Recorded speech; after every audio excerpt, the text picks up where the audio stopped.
Sharon, so we're here in the Permian Basin in the heart of U.S. oil and gas production, and right behind us we have a new hole that's being drilled to extract more oil and gas.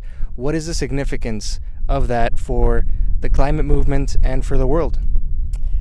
Well, it's one of about 30 new rigs we've seen in this area. I mean, just in a small area. And it will be there for the next 20, 30 years. What generally happens is the operator has invested, I haven't priced a drilling rig lately, but probably 8 to 14 million to drill a well. So they want to be able to produce that well until they recoup that. Then they will sell it to a lower tier driller who will get some product out of it, and then they'll sell it to another driller until finally they sell it to someone who will go bankrupt and leave that well for the American taxpayers to clean up and plug forever. So what we're looking at here is these are drills that will last decades, is what you're saying. Yeah, 20, 30 years. So you've been doing field work in this basin for a long time. Are you seeing an increase of production going on right now? Are you seeing an increase of rigs more than usual? It's booming again, which is going the wrong way because we need to be shutting down oil and gas. We don't need to be expanding oil and gas because of climate change. The more we expand, the more methane there's going to be in our atmosphere, and we're at the breaking point. So I'm going to read a few quotes here. First one is from Kate Aronoff in the New Republic, from an article dating of April 15th. Quote, virtually overnight, the Biden administration pivoted from talk about passing historic climate measures through the Build Back Better policy to bringing down gas prices at any means necessary. This including ramping up domestic oil and gas production. So what would you say about Biden's decision to attack the gas prices by increasing production domestically? What do you think about that? It's going the wrong way. At some point, if we want a livable future, we have to bite the bullet and do what it's going to take so we can have a livable future. That does not include oil and gas. And, you know, the UN's, no, actually it was the International Energy Agency that was created to ensure a steady supply of energy, oil and gas.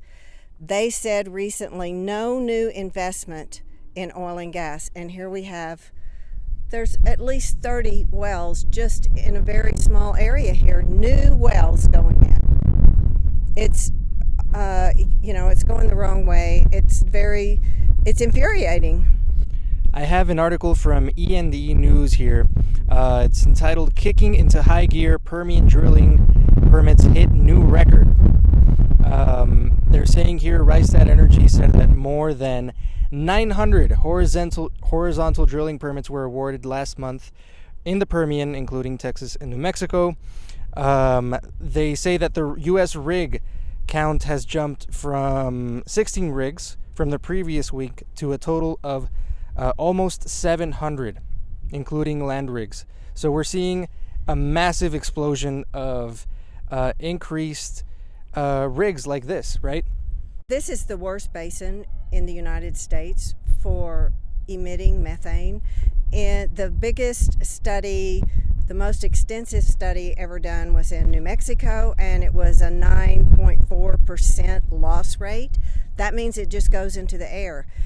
So quoting also from this Kate Aronoff article from the New Republic, says, quote, progressives, including Representative Cori Bush, have urged Biden to treat the war in Ukraine as an opportunity to jumpstart the transition off fossil fuels and use his extensive executive authorities to ramp up energy efficiency measures. And that's kind of what you were saying, right? That the situation in Ukraine does not necessarily dictate an increase of oil and gas production. It seems like the oil and gas industry is doing something that they have done for decades, right? Which is take a moment of crisis, exploit it to increase their profits. Would you agree? I think Biden is taking the moment of crisis to let the industry exploit it. He's the commander-in-chief here. He's the one in control. He actually had his administration say, if you don't start drilling more, we're going to fine you, which is, I mean, that's just asinine. In this dispatch, what we're trying to communicate here is that this thing that we have in our backgrounds is all over the place. It is driving down from Odessa to Big Spring. How many of these new multi-million-dollar drilling operations do you think we saw? I think from when we left Fort Davis until we're standing here, we've seen at least 60. Yeah. At least. I mean, who can even count them? There's so many. Right. What is the message that you send to Biden and that you send to advocates who think that the Permian Basin needs to increase its production as a result of the Ukraine situation? What would be concluding remarks there? People voted for Biden because he promised to be the climate president. A lot of young people turned out and voted for Biden, although he was not the candidate that was their first choice. So, first of all, you know, he is not delivering on the promises that he made to the voters. Why are they going to show up again to vote? I mean, the Democrats keep doing this over and over and over again. So, you know, that's one thing. And the other thing is, I want my kids to have a livable future. I want you to have a livable future. We're not going to get that going this direction. In conclusion here, Sharon and Miguel from the Texas Permian say, keep it in the ground. Keep it in the damn ground. Keep it in the damn ground. Till next time.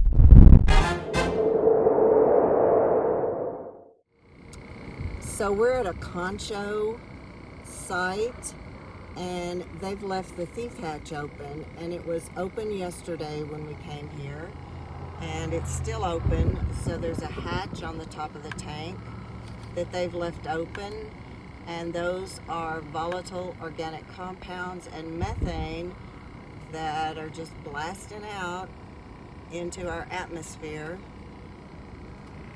This site appears to have some vapor recovery on it, but of course it's not effective if you leave the thief hatch open.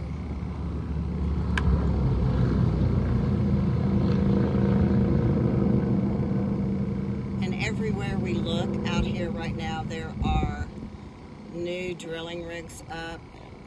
There must be, I don't know, how many do you think we saw yesterday, Miguel?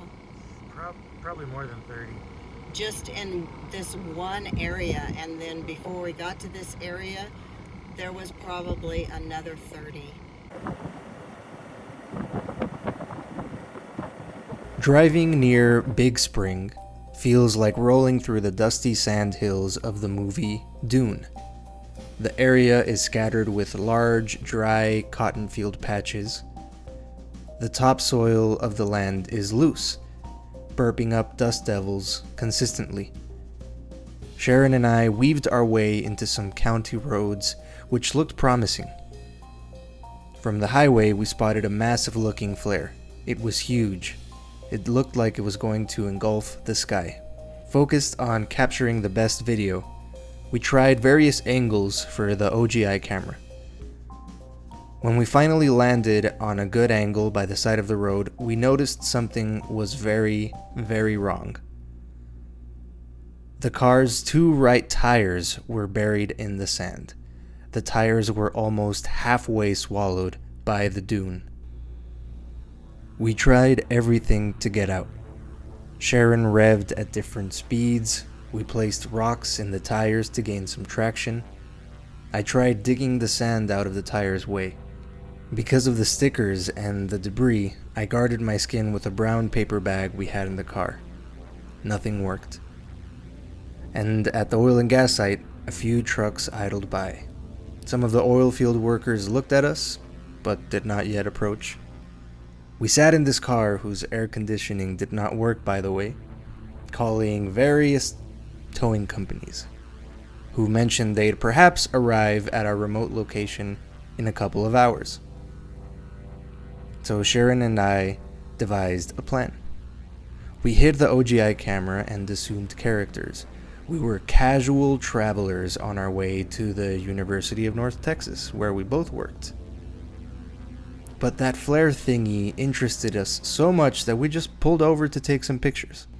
We had this character background prepared by the time some roughnecks approached and offered some help. They had sunglasses and their signature white trucks. A team of them chained up their truck to the back of our SUV. They pulled us out of the dunes and safely into the pavement of the road. We thanked them, and they never asked us who we were. It was a pretty quiet ride back to Odessa. In the aftermath of the roughnecks saving the environmentalists, Sharon tweeted, quote, "I'm here to say that oil and gas workers are good people. We're taking them with us when we transition."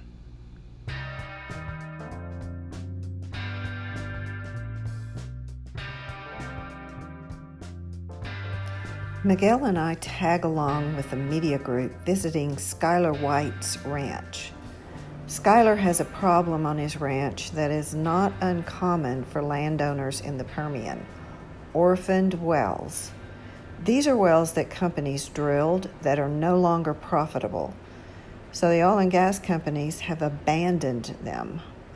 On Skylar's ranch alone, there are about 100 of these abandoned wells. Orphaned wells pose serious challenges for the environment, for landowners, and for the taxpayer. Big oil and gas companies get the bulk of the profit while the wells are producing.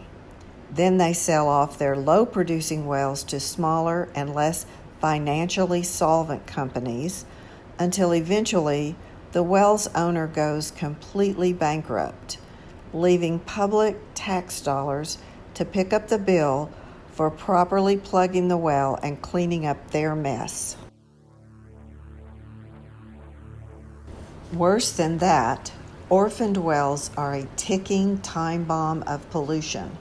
On Skylar's ranch, we arrived at a patch where an abandoned well was belching up liquids that spilled all over the surface, flooding the area with oily, toxic, radioactive waste.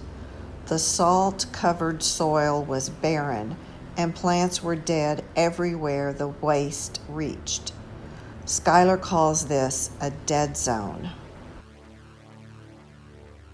The thousands of orphaned wells which litter the region are a warning to all of us. The more holes we drill in the ground, the more dangerous and expensive it will be to fix this crisis.